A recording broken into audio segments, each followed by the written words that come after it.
Taman stared at the floating star map in front of him. The blue light from the hologram made his face glow in the dark classroom. Around him, other students from different planets took notes on their data pads.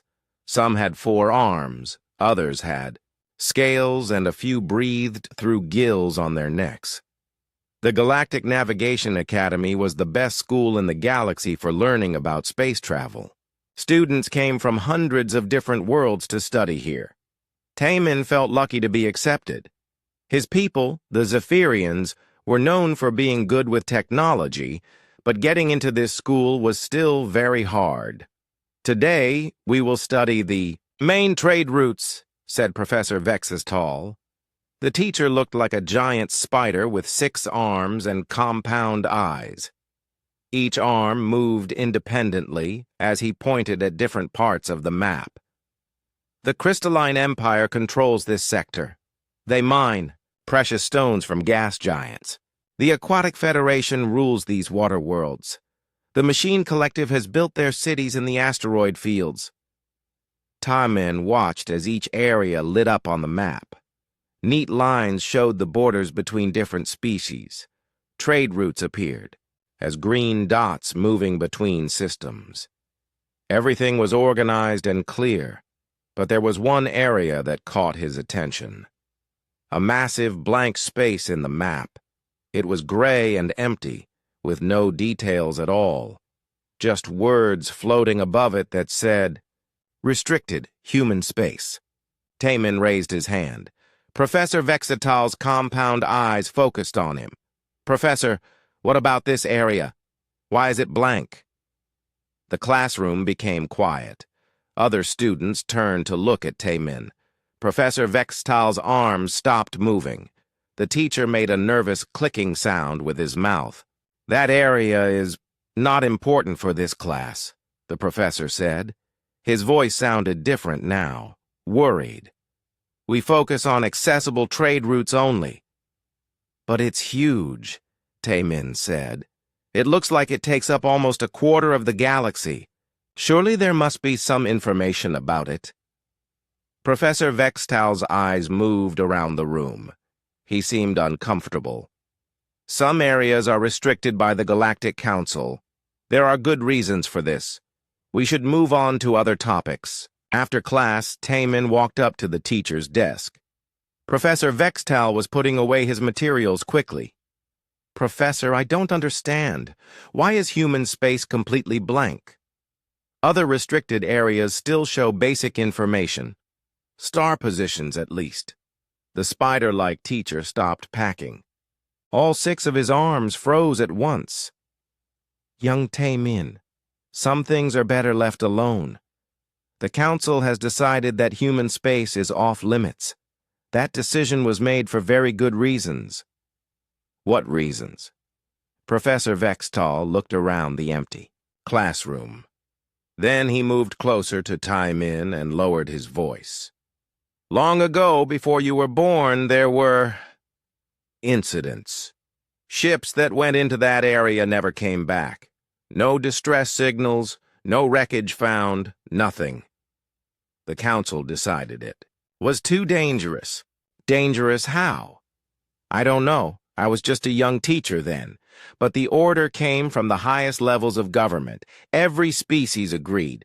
No one goes into human space. No one asks questions about human space. And we don't put human space on our detailed maps." That night, Taman couldn't sleep. He kept thinking about the blank area on the map. In his dorm room, he used his personal computer to search for information about human space. The results were strange. Every species had the same gap in their records. The Crystalline Empire's historical archives mentioned humans only once in a document that was mostly censored. The Aquatic Federation's database showed humans as status restricted contact. Even the Machine Collective, who kept detailed records of everything, had almost no information about humans. Taman found references to something called First Contact, but the details were always missing. Some documents mentioned the human response, but never explained what that meant. A few military reports talked about containment protocols, but those files were classified above Taemin's security level. The more he searched, the more questions he had. If humans were dangerous, why wasn't there more information about the threat they posed? If they were just another species, why the secrecy? And why did every single galactic government agree to keep them hidden? Taemin decided to visit the Academy's library the next day. Maybe the older books would have more information. The library was huge, with books and data crystals from thousands of worlds. Taemin spent hours searching through historical records, first contact reports, and military archives. Most of what he found repeated the same basic facts. Humans existed, they lived in a restricted area, and no one was allowed to contact them. But he did find something interesting. In an old trade regulation book, there was a single line that mentioned maintaining minimum 50 light-year buffer zone around human territory. 50 light-years. That was an enormous distance. Most restricted areas only had buffer zones of a few light-years at most. Another document, a shipping safety guide, warned pilots to avoid all systems within 100 light-years of human space unless carrying proper authorization codes. The penalty for violation was listed as immediate detention and memory modification. Memory modification. That made Taemin's skin crawl. Why would they need to erase someone's memories just for getting too close to human space? He found one more clue in a very old book about galactic politics. It mentioned that the human accords were signed by all major powers in 2341. That was over 40 years ago. But when Taemin searched for more information about these accords, he found nothing. It was as if they had been completely erased from history. As Taemin sat in the library, reading the same few scraps of information over and over, he realized something important. This wasn't just about one species being isolated. This was about every other species in the galaxy agreeing to pretend that humans didn't exist. But why? That evening, Taemin met his roommate Do-hyun in their dorm. Do-hyun was from the same planet, but studying engineering instead of navigation. "You look worried," Do-hyun said. "What's wrong?" Taemin told him about the blank space on the map and his research. Do-hyun listened carefully. "Maybe they're just very private," Do-hyun suggested. "Some species don't like contact with outsiders. But 50 light-year buffer zones, memory modification for getting too close, that's not privacy, that's fear." Do-hyun was quiet for a moment. "Fear of what?" "That's what I want to find out." Taemin made a decision. He would find someone who knew more about this mystery. There had to be older teachers, retired military officers, or government officials who remembered what really happened with the humans. He didn't know it yet, but his questions had already been noticed. In a secure government facility on the other side of the planet, automated systems had flagged his searches. Reports were being generated. People were being contacted.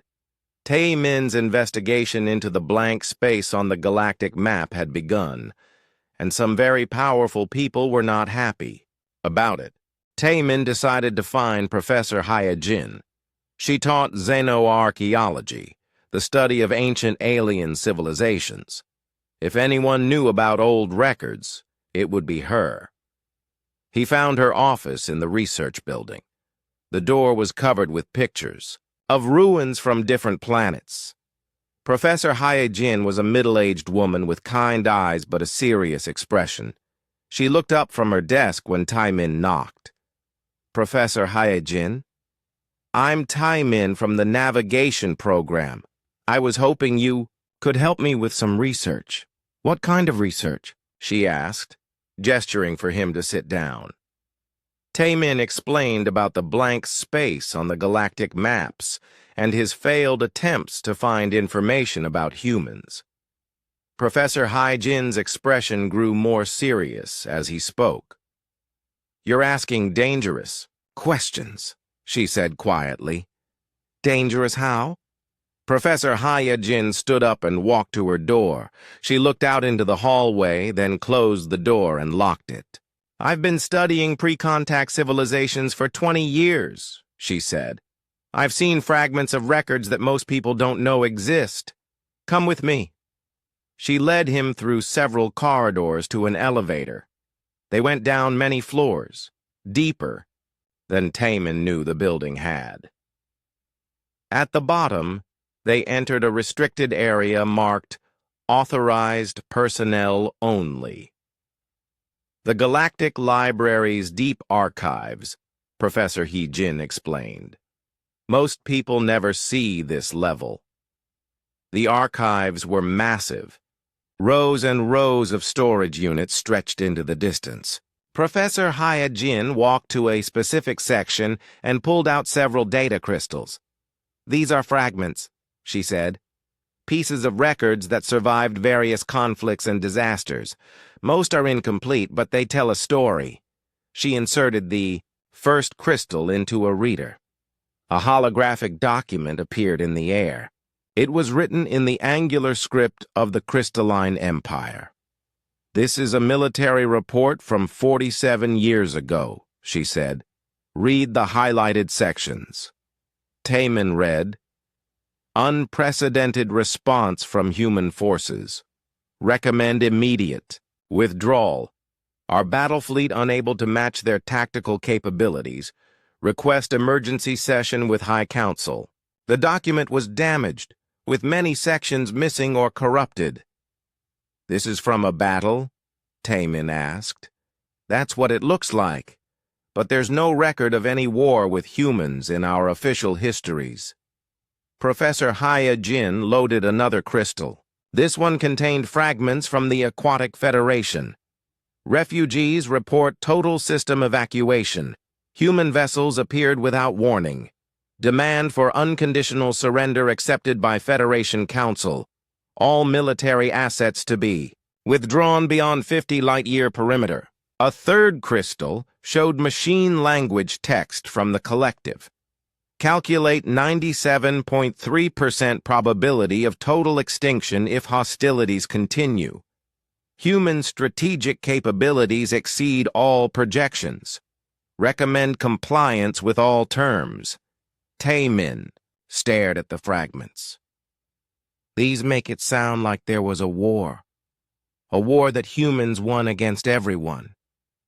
Not just one, Professor Hai-Jin said. Completely dominated. Look at this. She showed him a timeline she had put together from the fragments. According to her research, something called First Contact had happened 47 years ago. Within 6 months, every major power in the galaxy had signed agreements with humans. All military conflicts in human space had ended. The buffer zones had been established. 6 months, Taemin said. They conquered the entire galaxy in 6 months? The fragments suggest it. But here's the strange part. There are also references to humans voluntarily stopping their expansion. They could have taken everything, but they chose not to. Before Taemin could ask more questions, they heard footsteps in the archive. Professor Hai-Jin quickly removed the crystals and put them away. We should go, she whispered. We've been here too long. They left the archives and returned to Professor Hai-Jin's office. Once there, she made a call on her secure communication device. Woo-sung, it's Hai-Jin. I need to speak with you. It's about the old times. She arranged to meet someone that evening. There's someone you need to talk to, she told Taemin. But I must warn you. Once you hear what he has to say, there's no going back to not knowing. That night, They met Captain Wu Sung at a quiet restaurant far from the academy. He was an older man, probably in his 70s, with scars on his hands and a serious face. He had been a military officer for most of his life, but was now retired. "Hie Jin tells me you're asking questions about human space," he said to Tai Min. "Yes, sir. I'm trying to understand why it's blank on all our maps." Captain Wu Sung was quiet for a long time. He stared at his drink, lost in thought. "I was there," he finally said. 50 years ago, I was a young officer in the Galactic Defense Force. We thought we were the strongest military in the galaxy." He took a drink and continued. "I was part of a joint fleet, ships from 12 different species working together. We were sent to investigate reports of unknown vessels near the galactic rim." "What did you find?" "Humans. They had established colonies on several systems that we thought were uninhabited. Our commanders decided to make contact. They wanted to show these newcomers how things worked in civilized space." Captain Wu Sung's expression grew dark. "We thought we were apex predators. We were wrong. So very, very wrong." He told them about the encounter. The joint fleet had tried to establish dominance, as was normal when meeting a new species. They had surrounded the human colonies with warships and demanded submission to galactic authority. "The humans responded in 12 hours, Captain Wu Sung said. 12 hours. They didn't just fight us, they dismantled us. Every ship in our fleet was disabled without a single human casualty. They had weapons and tactics we'd never seen before." "What kind of weapons?" "That's classified even now. But I can tell you this, they turned our own technology against us. Our energy shields became prisons. Our communication systems became weapons. Our computer systems started working for them instead of us." Captain Wu Sung described how the human fleet had been small but incredibly effective. They seemed to understand every weakness in galactic military technology. "After they defeated our fleet, they made demands," he continued. "Not for surrender, for cooperation. They wanted us to establish buffer zones around their territory. They wanted to be left alone, and they wanted guarantees that no galactic power would ever threaten them again. Did you agree? We had no choice." Within weeks, they had demonstrated their capabilities against every major military force. The Crystalline Empire's energy weapons were useless. The Machine Collective's logic networks were compromised. The warrior castes of Drakmor were defeated. Without honor. Taman was amazed. "They fought everyone at the same time?" "No," Captain Wu Sung said. "That's what made it so terrifying. They fought each of us differently. They understood our psychology, our tactics, our technology. They knew exactly how to defeat each species using methods that wouldn't work against the others."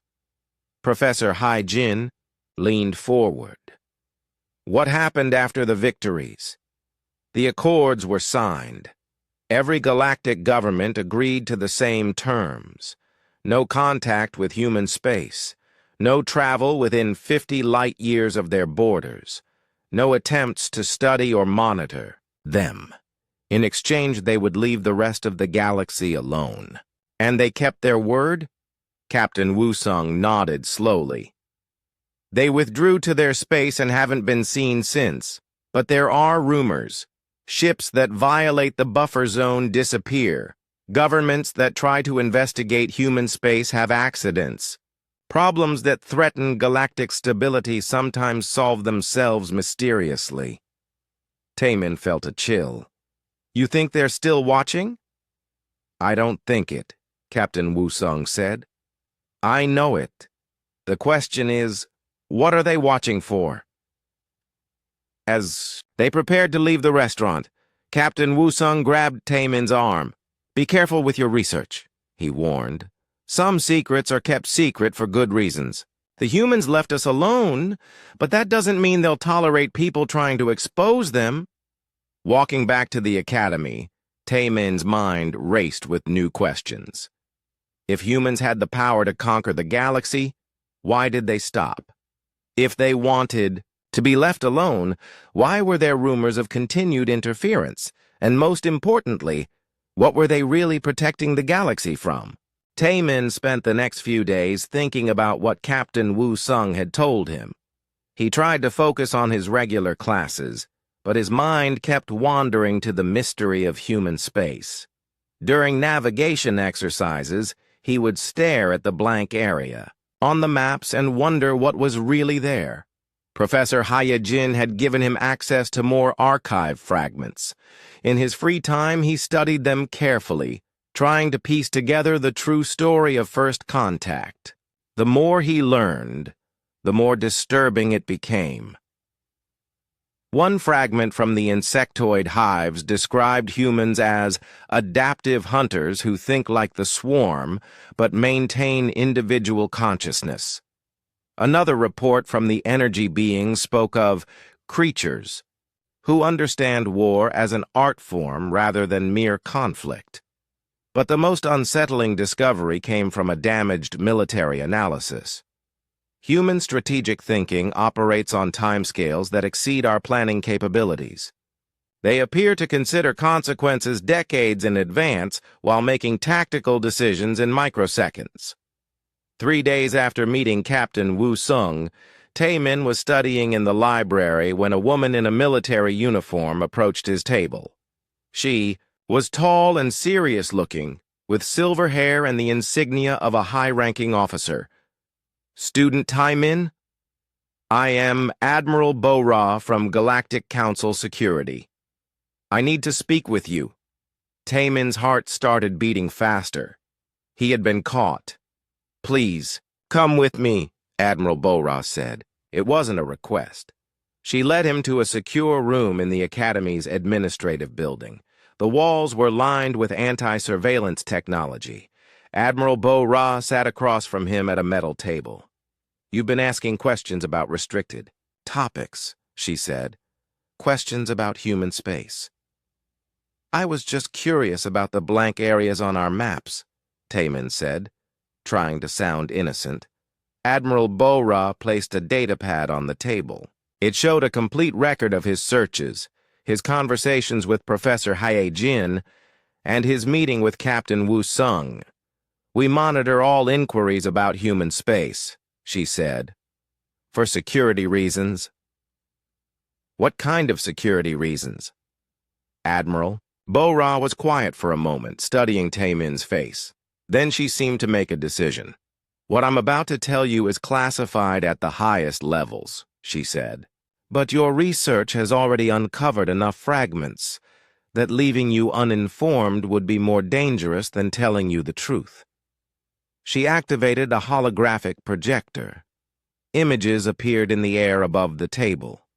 They showed star charts, battle formations, and what looked like official government documents. 47 years ago, humans made contact with our civilization," Admiral Bo-Ra began. "But it wasn't first contact in the way we usually think of it. They had been watching us for decades before they revealed themselves." The hologram showed a timeline. According to the display, humans had been observing galactic civilization for almost a century before making contact. When they finally acted, it wasn't because they wanted to join our community, Admiral Bo-Ra continued. They intervened because we were heading toward a galactic war that would have destroyed most intelligent life. Taemin looked at the battle projections.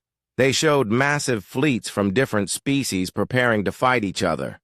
The Crystalline Empire and the Machine Collective were about to go to war over disputed systems, Admiral Bo-Ra explained. The Aquatic Federation was planning to side with the Collective. The warrior castes saw this as an opportunity for conquest. Within months, every major power would have been fighting. So the humans stopped the war? They did more than stop it. They demonstrated that conventional warfare was meaningless against their capabilities. They defeated 12 different military forces in 6 months, but they did it without destroying our civilizations. The hologram shifted to show what looked like battle reports. Taemin read the descriptions of human tactics with amazement. Against the crystalline empire, humans had used electromagnetic pulses to disrupt their energy-based technology. But instead of destroying the crystal cities, they had caused temporary shutdowns that demonstrated vulnerability without causing permanent damage.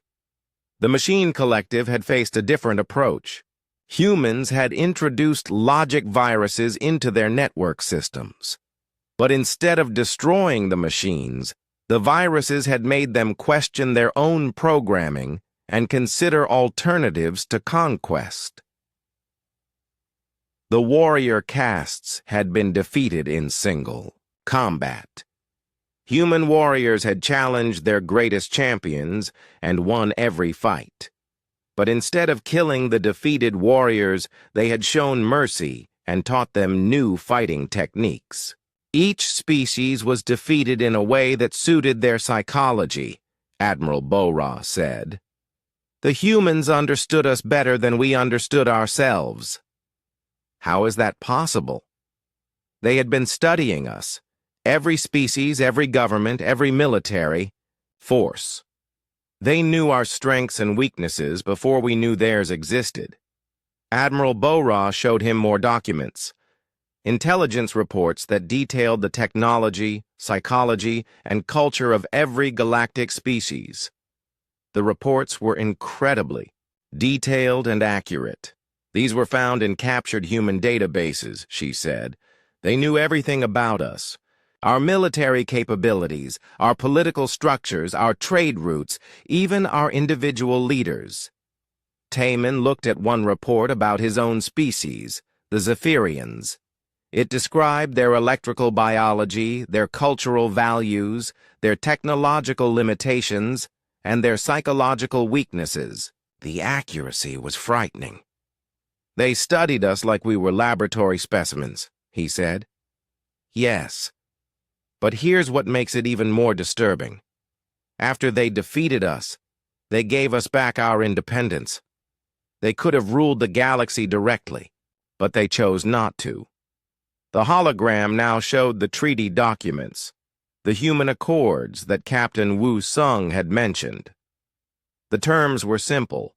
Humans would withdraw to their own territory and allow galactic civilization to continue as before. In exchange, no one would interfere with human space. Why would they do that? Taemin asked. That's what we've been trying to understand for 47 years, Admiral Bora said. They have the power to rule everything, but they choose isolation. They could take whatever resources they want, but they seem self-sufficient. They could demand tribute or slaves, but they ask for nothing. She leaned forward across the table. But they do watch. Every major decision made by galactic governments is somehow influenced by information that appears at exactly the right time. Wars are prevented by intelligence leaks. Disasters are avoided because the right people get warnings. You think humans are still interfering? We know they are. The question is why? What do they gain from protecting a galaxy they could easily conquer? Admiral Bora deactivated the hologram and put away the data pads. This is why your research is dangerous, she said. Not because humans will hurt you for asking questions, but because the answers might change everything we believe about our independence. She stood up to leave, then turned back to Taemin. I'm going to give you a choice, she said. You can stop your research now, and we'll help you forget what you've learned. Memory modification is painless and complete. You'll go back to your navigation studies and have a normal career. Or you can continue investigating. But if you choose that path, you'll learn things that will change how you see the galaxy forever. And once you know certain truths, there's no going back to innocence. Taemin thought about the offer. Part of him wanted to accept the memory modification and return to his simple life as a student. But a larger part was too curious to stop. "Now, I want to continue," he said. Admiral Bo-Ra nodded as if she had expected that answer. "Then I'll arrange for you to speak with someone who knows even more than I do," she said. "But be warned, what you learn next will make today's revelations seem simple." As she left the room, Admiral Bo-Ra paused at the door. "One more thing," she said. "Your investigation hasn't gone unnoticed by the humans themselves. They know you're asking questions. The fact that you're still alive and free means they're allowing your research to continue. The question is, why?"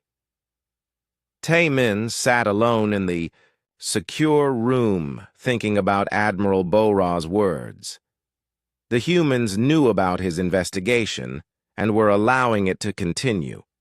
That could mean they wanted him to learn the truth, but it could also mean they had their own plans for him. Either way, he had come too far to stop now. 2 days after his meeting with Admiral Bo-Ra, Tae-min received a message on his personal communicator. The message came from an address he didn't recognize, but it bypassed all the Academy's security systems. "Student Tae-min, your research has attracted attention from the Human Diplomatic Corps. We would like to speak with you. Please be in Conference Room 7 of the Administrative Building at 14 Deathworld today. Come alone." The message was signed, Commander Ji-hoon, Human Space Authority. Tae-min stared at the message in shock. A human was going to speak with him directly. As far as he knew, no one had seen a human in decades. His hands were shaking as he walked to the conference room. Conference Room 7 was larger than the secure room where he had met Admiral Bo-Ra. It had a big table surrounded by chairs, and one wall was covered with a massive holographic display system. When Tae-min entered, the room was empty. At exactly 14 high, the holographic display activated. A three-dimensional image of a man appeared in the room. He looked like he was actually sitting at the table, but Tae-min knew it was a projection. The man was human. Tae-min had never seen a human before, but he knew immediately what he was looking at. The man appeared to be middle-aged, with short dark hair and calm eyes. He wore a simple uniform without obvious weapons or symbols of rank. "Hello, Tae-min," the human said. His voice was gentle but carried an undertone of authority. "I am Commander Ji-hoon. Thank you for agreeing to meet with me." "I didn't really have a choice," Tae-min said, trying to keep his voice steady. "Commander." Ji-hoon smiled slightly. "You always have choices. The question is whether you understand the consequences of each option." "Are you really human?" "I am. I serve as a liaison between human space and the galactic community when direct communication becomes necessary." Tae-min had dozens of questions, but he started with the most obvious one. "Where are you?" "I'm speaking to you from a facility inside human space. This communication is being transmitted through quantum entanglement networks that your species has not yet discovered." "Why are you talking to me? I'm just a student."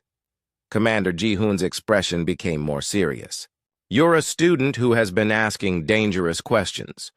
Questions that have the potential to destabilize galactic peace if they're answered incorrectly." The holographic display changed to show a star map. But this wasn't like the maps Tae-min had seen in class. This one showed the entire galaxy, including human space. The human territory was massive, covering almost a third of the galaxy. "This is what your galaxy really looks like," Commander Ji-hoon said. "What you see in your classes are edited versions designed to maintain the illusion of independence." Tae-min stared at the map. The human territory included thousands of star systems, many more than he had imagined. "You control all of that?" Control is the wrong word.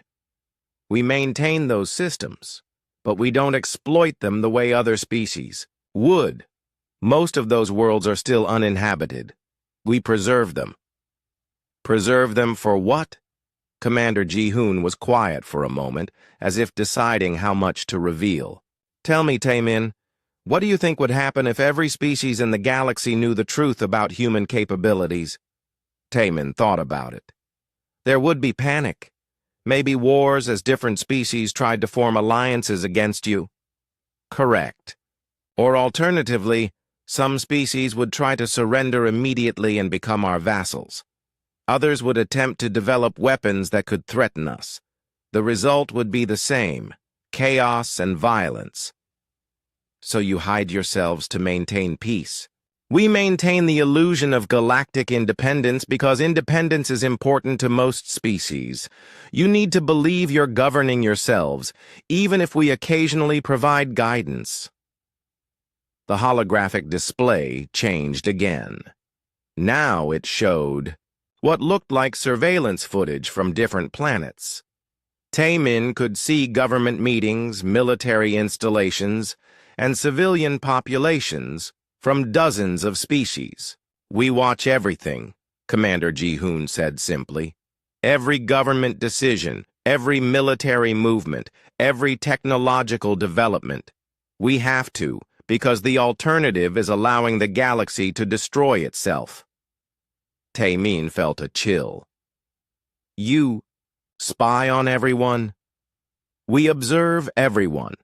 When necessary, we provide information that influences decisions toward more peaceful outcomes. Like what? Commander Ji-hoon showed him specific examples. A border dispute between two species had been resolved when both sides received intelligence about the true mineral wealth of the disputed territory, information that came from human surveys. A potential war had been avoided when key military leaders received anonymous warnings about the consequences of their planned actions. You manipulate us, Tae-min said. We guide you. There's a difference. We don't force decisions, but we make sure the right information is available when important choices are being made. A new figure appeared in the hologram. This was a human. Woman, older than Commander Ji-hoon, with silver hair and a diplomatic bearing. This is Ambassador Nam-hee, Commander Ji-hoon said. She has been our primary liaison with galactic governments for the past 20 years. Most galactic leaders don't know they've been speaking with me, Ambassador Nam-hee said. They receive advice through intermediaries or they discover information that helps them make better decisions. They believe they're governing independently. But they're not, Tae-min said. They are, within limits. We don't control their choices, but we try to prevent choices that would lead to disaster. Ambassador Nam-hee activated another display. This one showed a timeline of galactic events over the past 40 years. Major wars that had been avoided, natural disasters where casualties were minimized, and technological developments that had been guided away from weapons applications. In the past 4 decades, we have prevented 17 potential galactic wars, she said. We have stopped 4 plague outbreaks before they could spread between star systems. We have guided 6 species away from developing planet-killing weapons. And no one knows? The galactic leadership suspects, Commander Ji-hoon said, but they prefer not to investigate too deeply. It's easier to believe in their independence than to face the reality of their dependence. Tae-min looked at the surveillance footage still playing on the displays. He could see his own academy, his own planet, his own people going about their daily lives without knowing they were being watched. This is wrong, he said. People have a right to know the truth. Do they? Ambassador Nam-hee asked. What would happen if everyone in the galaxy knew that humans could destroy their civilization at any moment but choose not to? How long before someone decided to test that restraint? Some would panic, Commander Ji-hoon added. Others would become completely dependent on us for every decision. Still others would dedicate their entire civilization to finding ways to fight us. None of those outcomes would improve galactic stability. So you lie to everyone. We allow everyone to live with dignity and purpose, Ambassador Namhee corrected. The alternative would be either direct rule, which would crush the spirit of most species, or complete withdrawal, which would result in galactic war within a generation.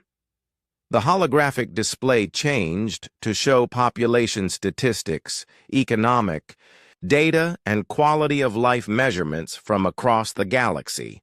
All the trends were positive. Peace, prosperity, and technological advancement were at historical highs.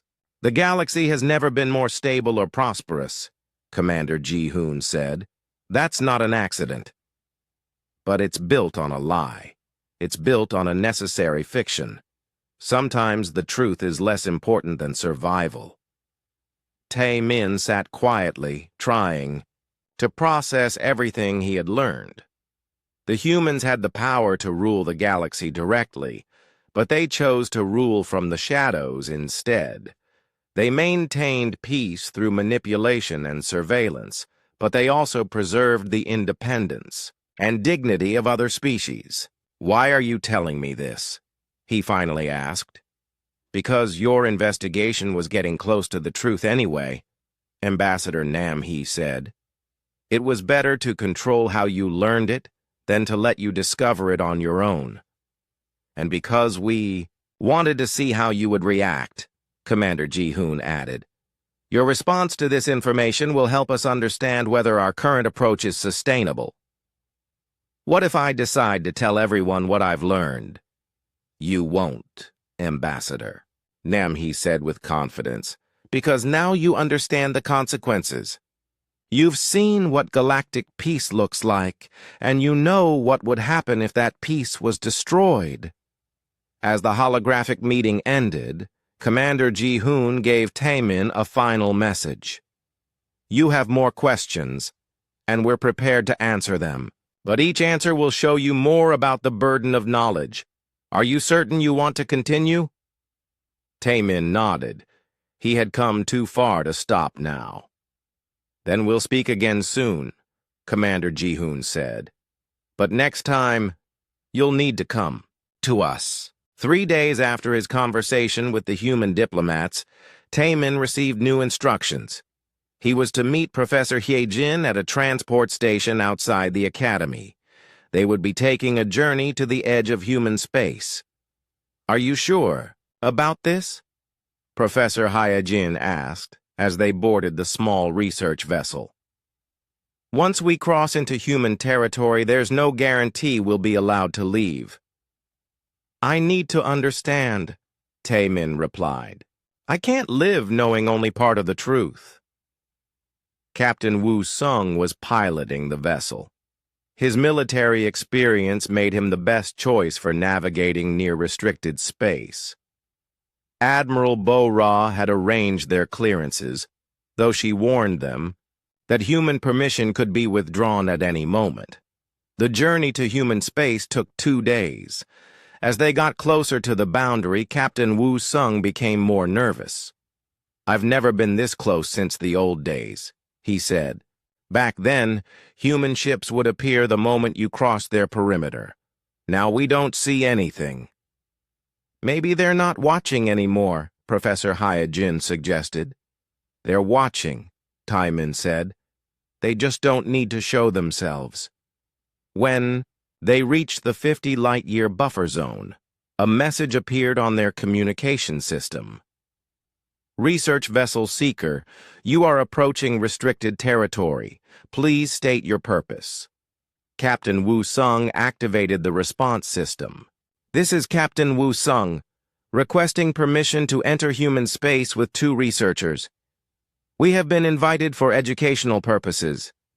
There was a long pause. Then a new voice came through the speakers. Permission granted. Please follow the navigation beacon to designated coordinates. Do not deviate from the prescribed course. A holographic guide path appeared on their navigation display. It led them through what looked like empty space, but Taemin noticed that their sensors were picking up strange readings. There are structures out there, Professor Hyojin said, studying the sensor data. Massive ones, but they're not showing up on visual scanners. Cloaking technology, Captain Woo-sung said, more advanced than anything we have. As they followed the beacon, Taemin began to see the true scale of human space defense. Their sensors detected energy signatures that suggested huge space stations and weapons platforms, all invisible to normal observation. How many ships do you think they have? Taemin asked. Based on these energy readings? Captain Woo-sung studied his displays. More than the rest of the galaxy combined. After several hours of travel, they arrived at what appeared to be an empty coordinate in space. But as they approached, a space station materialized around them. It was enormous, easily the size of a small moon. "Welcome to Deep Space Research Station," came a voice over their communications. "Please dock at the indicated berth." The station was unlike anything Taemin had ever seen. The architecture was clean and functional, but it incorporated design elements that suggested advanced understanding of physics and engineering. Gardens and water features were visible through transparent corridors, making the station feel more like a city than a military installation. They were met at the docking bay by a human man in his 30s. He had an easy smile and casual manner that contrasted sharply with the advanced technology surrounding them. "Welcome to human space," he said. "I'm Dr. Young-soo, and I'll be your guide today." "What do you research here?" Professor Hyojin asked. "Xenopsychology, mostly. We study how different species think and behave. It helps us understand how to interact with galactic civilization without causing disruption." Dr. Young-soo led them through the station's corridors. The walls were lined with displays showing detailed information about every known species in the galaxy. Taemin stopped at one display that showed psychological profiles of Zephyrian leaders. "You know about our government officials?" he asked. "We know about everyone who makes important decisions," Dr. Young-soo said. "Understanding psychology is crucial for predicting behavior and preventing conflicts." They entered a large research center filled with holographic displays and data analysis equipment. Human researchers were working on projects that seemed to involve real-time monitoring of galactic events. "This is our current events analysis section," Dr. Young-soo explained. "We track political developments, economic changes, and social movements across all species." One display showed a developing trade dispute between two species. The human researchers were analyzing the situation and discussing possible interventions. "You're planning to interfere in that dispute?" Taemin asked. "We're planning to provide information that will help both sides reach a peaceful solution," Dr. Young-soo corrected. "We don't force decisions, but we can influence the information environment in which decisions are made." Another section of the research center was dedicated to what Dr. Young-soo called capability assessment. Human researchers were studying military developments across the galaxy, identifying potential threats, and destabilizing technologies. "Every species is constantly developing new weapons and defenses," Dr. Young-soo said. "We need to understand these developments to maintain galactic stability." He showed them a database that contained detailed information about every military force in the galaxy. The level of detail was frightening. Not only did the humans know about every ship and weapon system, they had also identified the weaknesses and vulnerabilities of each one. "How do you gather this information?" Professor Hyojin asked. Multiple methods. We have observation platforms throughout the galaxy that are invisible to current detection technology. We monitor all electronic communications, and we have agents embedded within various governments and organizations. Agents? Taman was shocked. You have spies among other species. We have volunteers from other species who provide us with information. They believe they're helping maintain galactic peace, which is true. They just don't always know they're working with humans. Dr. Young-Soo led them to a restricted section of the research center. Here, the displays showed information that was even more detailed and personal.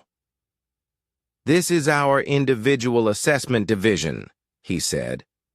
"We maintain psychological profiles and behavioral predictions for key individuals across the galaxy." Taman looked at one of the displays and was shocked to see his own name. The profile included his educational background, his personality traits, his family relationships, and even predictions about his future career choices. "You've been watching me personally?" "We watch everyone who might influence important events," Dr. Young-Soo said, matter-of-factly. "Your research into human space made you a person of interest." Professor Haye-Jin found her own profile on another display. It included details about her archaeological work, her political beliefs, and her personal relationships. "This is violation of privacy," she said angrily. "This is survival," Dr. Young-Soo replied. "We can't protect galactic civilization without understanding it completely. Privacy is a luxury that could cost billions of lives if we make mistakes." He showed them more profiles. Government leaders, military commanders, scientists, artists, and ordinary citizens from hundreds of species. The humans had detailed information about millions of individuals. "The scope of your surveillance is incredible," Captain Wu-Sung said. "How do you process all this data?" "Advanced artificial intelligence systems help us analyze patterns and predict outcomes," Dr. Young-Soo explained.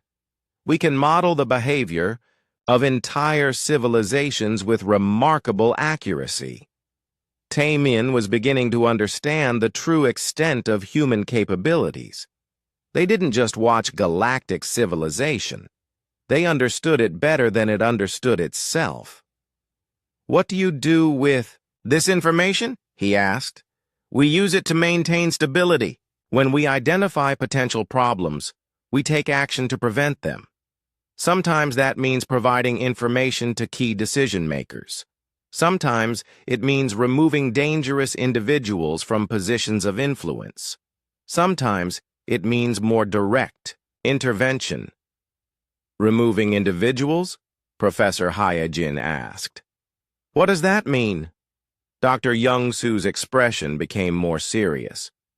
"People who pose serious threats to galactic stability sometimes have accidents, or they develop sudden interests in pursuing different careers, or they discover that their political ambitions are no longer achievable. You manipulate people's entire lives. We guide people toward choices that benefit everyone. Most of the time, they never know their options were limited." As they continued touring the research station, Taemin realized that the humans had created the most comprehensive intelligence operation in galactic history. They knew everything about everyone, and they used that knowledge to control events from behind the scenes. But what disturbed him most was how casual Dr. Young-Soo was about it. The humans didn't seem to consider their actions morally questionable. To them, managing galactic civilization was simply a necessary job that someone had to do. "Doesn't this bother you?" Taemin asked. "Controlling the lives of billions of people without their knowledge or consent?" Dr. Young-Soo looked genuinely puzzled by the question. "Would you prefer that we let them destroy themselves?" he asked. "Because that's what would happen without guidance. We've run the simulations thousands of times. Without human intervention, Galactic civilization collapses within 50 years. Maybe that's their choice to make? Dr. Young-Soo led Taemin and his companions to a secure transport that would take them deeper into human space. As they traveled, the scale of human civilization became more apparent. They passed massive construction projects, enormous research, facilities, and what looked like entire artificial worlds. "Where are we going?" Professor Hai-Jin asked. "To meet some people who can explain our long-term objectives," Dr. Young-Soo said. "What you've seen so far is just our observation and analysis operations. The real work happens elsewhere." Their destination was a planet that appeared to be completely artificial. The surface was covered with cities that seemed to grow from the ground itself, and the sky was filled with floating platforms and transport networks. "This is New Terra," Dr. Young-Soo explained as they descended toward a landing platform. "One of our primary research and development worlds." They were met by two more humans. General Kyung-ho was a military officer with the bearing of someone accustomed to command. Dr. So-young appeared to be a scientist, but her calm demeanor suggested she dealt with very serious research. "Welcome to our Strategic Planning Center," General Kyung-ho said. "I understand you have questions about our objectives." They were taken to a facility that looked more like a university than a military installation. The corridors were filled with researchers, analysts, and what appeared to be students from various human colonies. "We don't just monitor the galaxy," Dr. So-young explained. "We actively shape its development. Come, let me show you our evolutionary guidance program." She led them to a laboratory filled with biological samples and genetic analysis equipment. The walls were covered with charts showing evolutionary trees and development timelines for dozens of species. "Evolution doesn't happen randomly," Dr. So-young said. "With careful guidance, we can influence how species develop over time." "You manipulate evolution?" Taemin was horrified. "We guide it. Natural evolution is slow and often produces traits that are detrimental to long-term survival. We accelerate beneficial developments and discourage harmful ones." She showed them examples of their work. The crystalline empire's recent improvements in energy efficiency weren't natural evolution. They were the result of human-introduced genetic modifications that had been passed off as natural mutations. The Aquatic Federation's increased intelligence over the past generation was also human work. Carefully designed environmental changes had triggered specific evolutionary responses. "You're experimenting on entire species," Professor Hai-Jin said. "We're helping them reach their potential," Dr. So-young corrected. "Without guidance, most species plateau at a certain level of development. We help them break through those limitations." General Kyung-ho took them to another section of the facility. This area was dedicated to what he called strategic threat assessment. Every species in the galaxy is evaluated for its potential to become a threat to galactic stability, he explained. "We maintain detailed projections of how each civilization might develop over the next 1,000 years. The displays showed complex probability charts and development models. Taemin could see his own species listed with various threat assessment levels for different time periods. "The Zephyrians are currently rated as moderate long-term concern," General Kyung-ho noted. "Your energy manipulation abilities could become dangerous if you develop certain technologies, so we make sure you don't develop those technologies." "How?" "Various methods. Sometimes key researchers have accidents. Sometimes funding gets redirected to safer projects. Sometimes we provide alternative technologies that seem more promising." Taemin realized that his own species' technological development had been artificially limited by human interference. Discoveries that might have led to dangerous weapons had been prevented, while safer research had been encouraged. What about species that become too dangerous? Captain Wu Sung asked. General Kyung-ho's expression became grim. Sometimes we have to take more direct action. He showed them historical records of species that no longer existed. Most galactic citizens believed these civilizations had destroyed themselves through war or environmental disasters. The truth was different. The destruction cults developed weapons that could unravel matter at the atomic level, General Kyung-ho explained. They were planning to use them against species they considered inferior. We couldn't allow that. What did you do? We introduced a plague that targeted their specific genetic markers. Within a generation, they were extinct. Other species believed they fell victim to a natural disease outbreak. Taemin felt sick. You committed genocide. We prevented a galactic genocide, General Kyung-ho corrected. The destruction cults would have killed billions of innocent people. We chose to save the many by sacrificing the few. Dr. So-young showed them more examples. Species that had developed dangerous artificial intelligence systems had suffered mysterious computer failures that set their technology back decades. Civilizations that showed signs of developing planet-killing weapons experienced social upheavals that redirected their resources toward peaceful purposes. We don't eliminate species lightly, she said. Extinction is always our last option. Usually, we can guide developments in safer directions. But you're willing to destroy entire civilizations if necessary? If the alternative is allowing them to destroy others, yes. We've learned that the greatest threat to galactic peace comes from species that refuse to accept limitations on their destructive capabilities.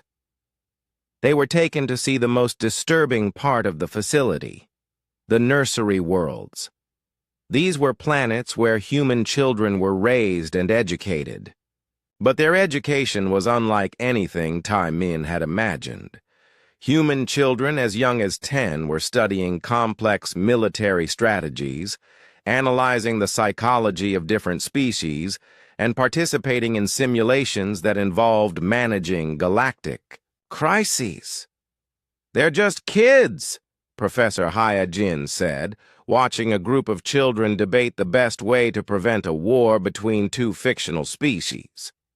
They're our future administrators, Dr. So-young said. Managing a galaxy requires training from an early age.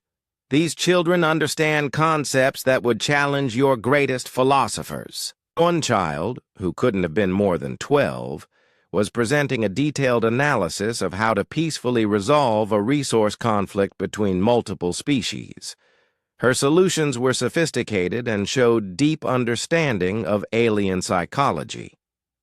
Children shouldn't be thinking about these things, Taemin said. Human children are different, General Kyung-ho replied. We've been selectively breeding for intelligence and strategic thinking for centuries. Our children are capable of understanding complex problems that would overwhelm adults from other species. They watched as groups of children participated in war games that used real galactic scenarios as source material. The children treated the management of entire civilizations as educational exercises, discussing the best ways to guide species, development, and prevent conflicts. This is what you consider normal childhood? Captain Wu Sung asked. This is necessary preparation for the responsibilities they'll inherit, Dr. So-young said. Each of these children will eventually be responsible for monitoring and guiding hundreds of worlds. Taemin realized that human civilization was fundamentally different from every other species in the galaxy. While other civilizations focused on their own development and expansion, humans had dedicated themselves entirely to managing and controlling others. Why do you do this? He asked. Why not just live your own lives and let the rest of the galaxy develop naturally? General Kyung-ho and Dr. So-young exchanged looks. Because we've seen what happens when we don't intervene, General Kyung-ho said, "Before we took on this responsibility, we conducted extensive simulations of galactic development without human guidance. And every simulation ended the same way. Within a few centuries, galactic civilization destroys itself through war, environmental collapse, or the development of technologies too dangerous to control. Without guidance, intelligent life in this galaxy has no long-term future." Dr. So Young activated a holographic display that showed various simulation results. In every scenario where humans didn't intervene, the galaxy became uninhabitable within a few hundred years. "We didn't choose this responsibility because we wanted power," she said. "We accepted it because we were the only species capable of providing the guidance necessary for long-term survival. And what gives you the right to make that choice for everyone else? The same thing that gives a doctor the right to treat a patient who's too sick to make rational decisions," General Kyung-ho replied. "Capability combined with necessity." As their visit to New Terra ended, Tai-Min understood that the humans saw themselves as the galaxy's immune system. They identified threats, eliminated dangers, and maintained the conditions necessary for other species to survive and develop. But they had also created a system where no species could truly be free. Every choice, every development, every aspect of galactic civilization was subject to human approval and guidance. "There's more you need to see," Dr. Young-soo said as they prepared to leave. "But the next part will be the hardest to understand. Are you ready to learn why all of this is necessary?" Tai-Min nodded, though he wasn't sure he wanted to know what could be worse than what he had already discovered. Dr. Young-soo led them to a transport ship unlike anything they had seen before. It was sleek and organic-looking, as if it had been grown rather than built. The interior was comfortable but filled with technology that seemed to respond to thoughts, rather than commands. "Where are we going now?" Tai-Min asked.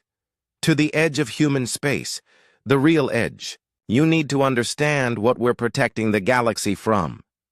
The journey took several hours. As they traveled, Tai-Min noticed that the space around them was becoming stranger. Stars appeared in patterns that didn't match any navigation charts, and some of them seemed to pulse with unnatural colors. "We're approaching the frontier," Dr. Young-soo explained. "The boundary between our galaxy and something else." They arrived at a space station that was even larger than the research facility they had visited earlier.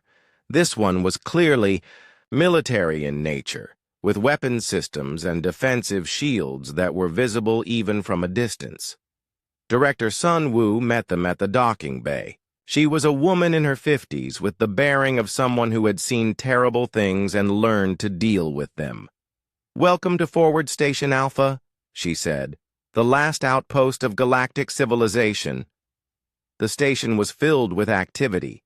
Human soldiers and technicians moved with purposeful urgency, monitoring displays and maintaining equipment that seemed far more advanced than anything Tai-Min had seen elsewhere in human space.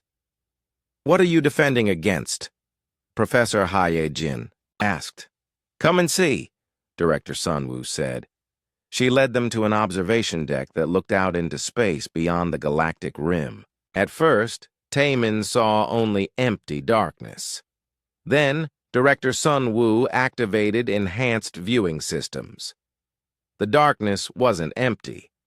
Something moved in the void between galaxies. Shapes that hurt to look at directly. Forms that seemed to exist in two, many dimensions at once. "What are those things?" Captain Woo-sung asked. "We call them the Outer Dark," Director Sun-woo said. "Entities that exist in the space between realities. They consume everything they encounter.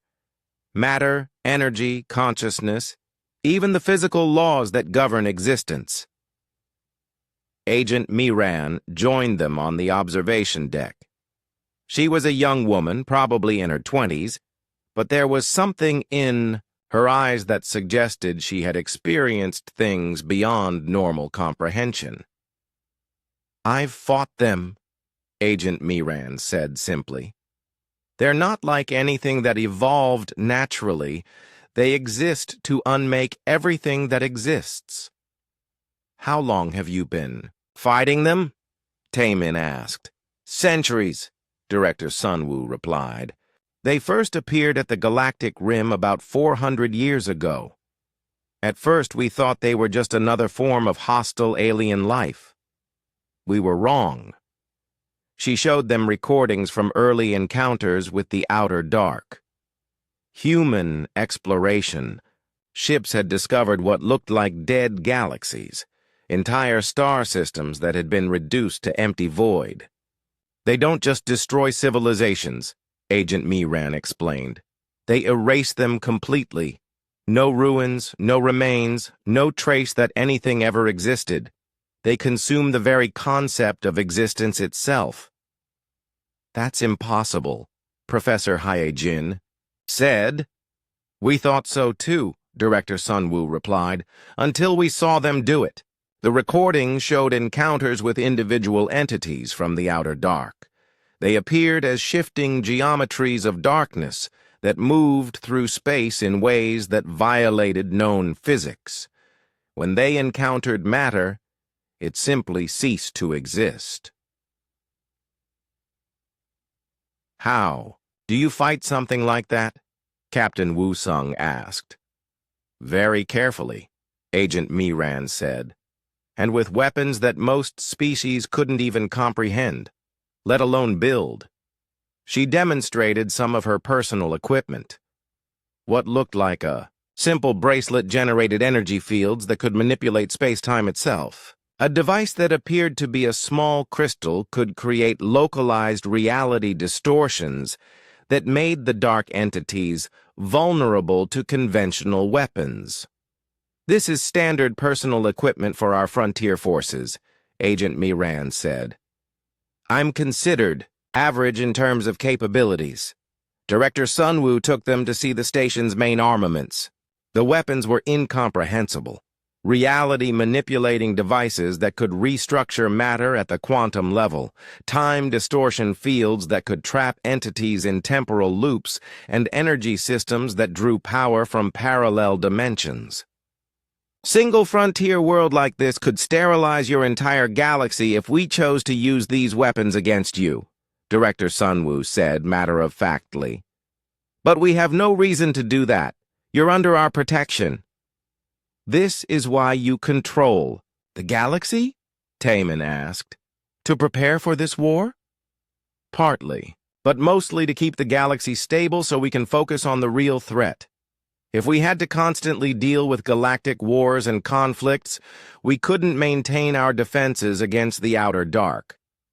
Agent Miran showed them tactical displays that revealed the true scope of the conflict. The outer dark wasn't just a few entities wandering in empty space. It was an invasion force that had already consumed dozens of galaxies. "They move slowly by galactic standards," she explained. "It takes them centuries to fully consume a galaxy. But once they start, the process is irreversible."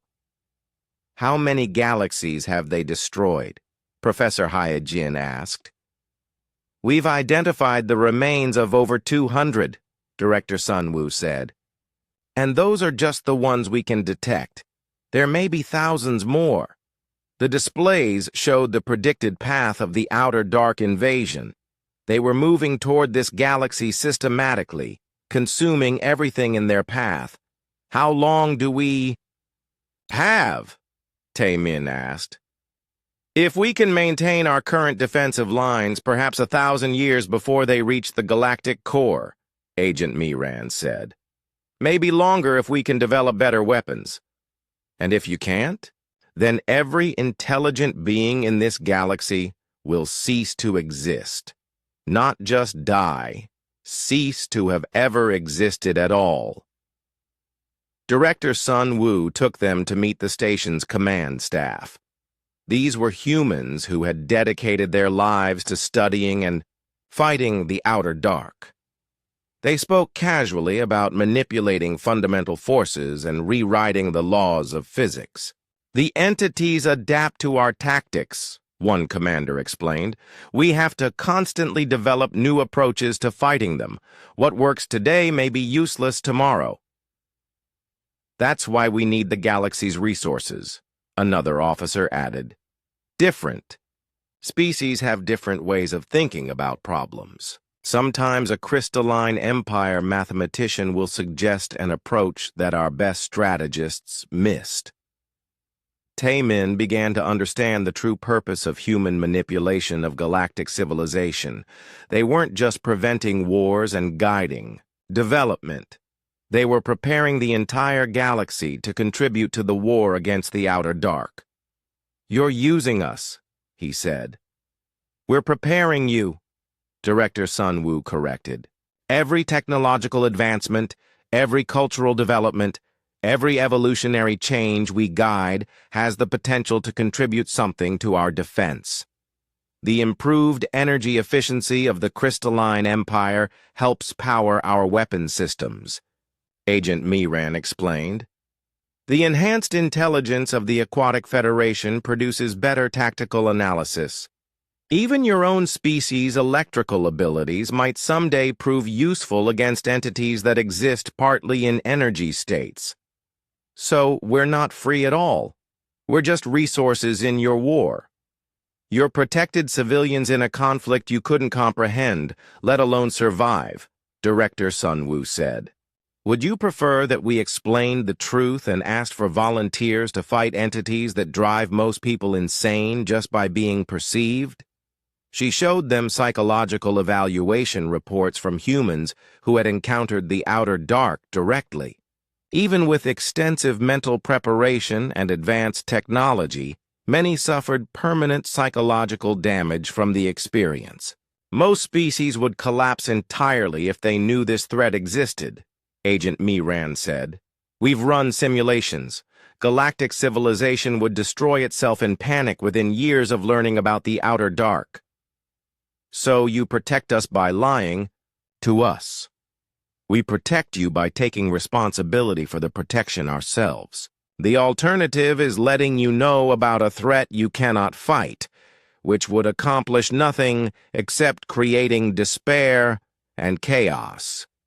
As their visit to Forward Station Alpha ended, Taemin realized that everything he had learned about human control of the galaxy was just the beginning. The humans weren't conquerors or tyrants. They were the only thing standing between galactic civilization and complete annihilation. "There's one more thing you need to see," Director Sun Woo said, as they prepared to leave. "The person who makes all the final decisions about how we manage both the galaxy and the war." "Who?" "Someone who has been fighting this war longer than our species has had written language. Someone who understands the true cost of the choices we make." As they boarded their transport for the final leg of their journey, Taemin wondered if he was ready to meet whoever had been guiding human policy for centuries. Everything he had learned so far had challenged his understanding of freedom, choice, and the price of survival, but he sensed that the most difficult revelation was still to come.